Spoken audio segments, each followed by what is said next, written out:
Eu sou a favor das drogas, né? Por que eu sou a favor das drogas?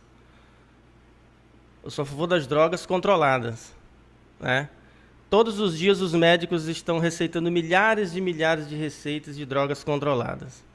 Então, quando existem drogas controladas, nós temos que ser a favor. Mas esse a favor é no sentido de quando a pessoa está no limite. Ela não aguenta, não está conseguindo lidar com a sua vida, os seus sentimentos, com os seus sofrimentos. Não com o modismo que se virou nos nossos dias contemporâneos, de que alguém não pode sentir uma tristeza que ele já vai tomar uma medicação. Não é isso. Nós temos que lidar com a tristeza, nós temos que enfrentar a dor, porque a tristeza é um processo natural, né? Mas estou falando que sou a favor das drogas, da questão da medicação, no caso de patologia, quando a pessoa está doente, que precisa de uma intervenção. E outra, as drogas, elas precisam ser mais discutidas pela sociedade civil, pelas autoridades, porque, como o quadro menciona, a gente olha para esses olhares, esses olhos que estão aqui, parece que eles estão vivos, né? Como se estivesse olhando de fato para a gente, e de fato estão. Esse quadro é muito interessante porque a autora conseguiu capturar o olhar social. Quando a gente olha para uma pessoa dependente química, a gente olha com um olhar de julgamento para essa pessoa. A gente olha com um olhar de juízo, né? Como se a pessoa estivesse naquela situação porque ele quer e por aí vai. Bom, vejam só. Esses olhares de julgamento, eles não nos ajudam muito, porque não abre espaço para um debate. O olhar de julgamento é uma sentença para aquele que recebe esse olhar.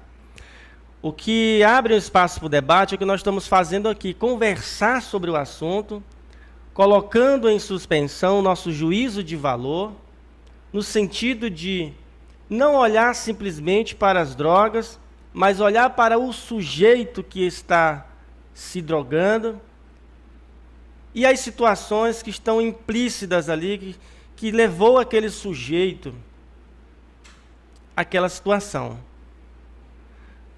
Mas para isso a gente precisa julgar menos, estudar mais, conversar mais, e precisamos despertar a nossa sensibilidade para isso. Porque se só olharmos com olhar de julgamento, a gente perde o foco. É como os médicos estão fazendo nos últimos anos. O curso de medicina está sendo um desastre. Por quê? Porque as universidades têm trabalhado muito para formar médicos mecânicos, médicos especialistas em testes laboratoriais, médicos robôs que não estão sendo treinados para trabalhar a sensibilidade em si mesmo para compreender o paciente. O que isso significa? Significa que os médicos estão mais especialistas em trabalhar com máquinas tecnológicas do que especialistas em entender a dor humana. E aí, o que ocorre? Isso é um prejuízo muito grande. Por quê? Porque se o médico não consegue entender a dor do outro, se essa sensibilidade dele não está despertada para a dor do paciente, daquele que fala, daquele que sofre, ele vai olhar apenas para o papel que está diante dele.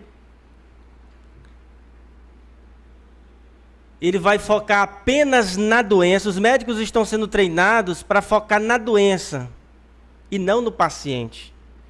Isso é um equívoco. Precisamos olhar primeiro para a pessoa, precisamos olhar para o sujeito que sofre, e aí depois estabelecer uma relação com a doença. Porque se você foca só na doença e esquece o sujeito que sofre,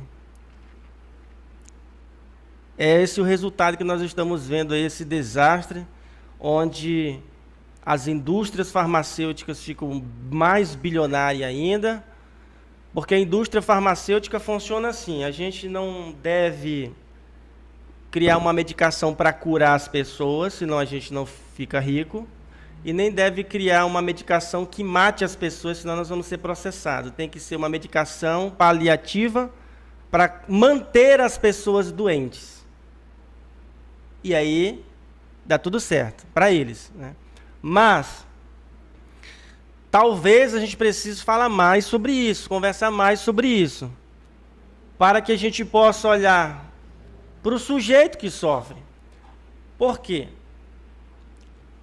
Quando você pega um diagnóstico, que está escrito aqui, você fala assim: eu sei o que essa doença pode causar no organismo do sujeito.